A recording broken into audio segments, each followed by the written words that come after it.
about different materials that interact with light. It can be your opaque, it can be a translucent material, it can be a transparent material. If we try to analyze in this diagram, right? See this one, transparent. There is a torch and the light is coming through it. Right? And here it is a transparent material in between. And as you can see, light is completely passing through it without any obstacle. It's going in a straight path. If we go for the translucent, same light goes through it, but on the other side it got dispersed. It changes into different directions. And in the opaque, as light travels through it, it got completely blocked. There is no light on the other side. There are some daily life examples also, right? If we try to see the containers, we take our coffee, water, right? And sometimes this is the chemistry equipment. So if we go for the this light, you can say glass, right? If we go light, if we pass light through it, you can see on the other side, light is completely seen. There is like a very light shadow. On this side, this milky colored cup, you can see some of the light got blocked, some of the light still going on the other side.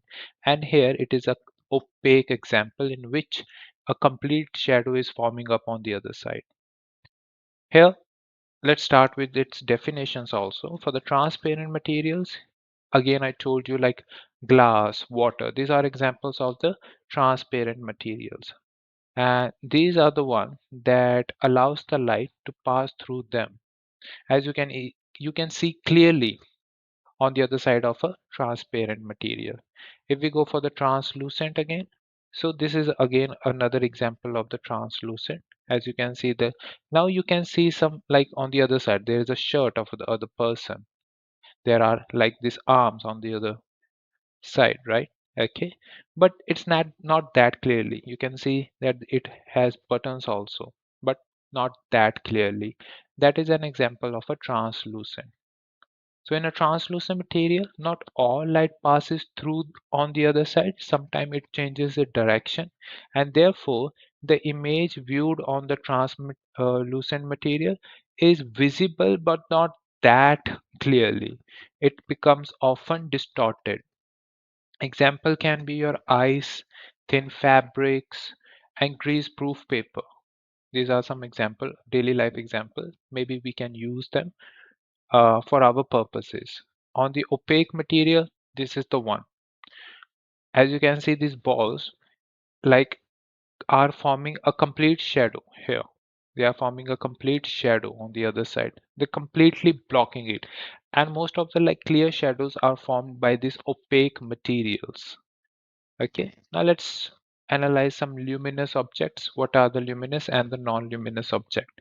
Luminous objects are those objects that actually from where the light is coming up. It is the one that is producing their own light. And the light travels in a straight line directly from these sources to our eyes. There is nothing in between, like sun, candle, bonfire.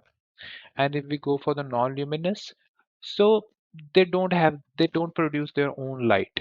Like moon, it's a satellite, but it doesn't produce its own light. It got illuminated with the help of the sun. So it can only be seen because they reflect light from the source to our eyes. And that's how we can see them. If there is no light, you can't see them. There is an example also. See the candle. In the dark, you can see the candle. But if it's dark, you can't see the book because you need a luminous object. You need a candle. First, it's going to reflect on the non luminous object and then it's going to reach to your eyes. So, it's an arrowhead that how it's getting into your so with the arrowhead you can see that how the light is approaching us. So these are some examples. I think it's enough for today. Have a nice day and take care. Bye.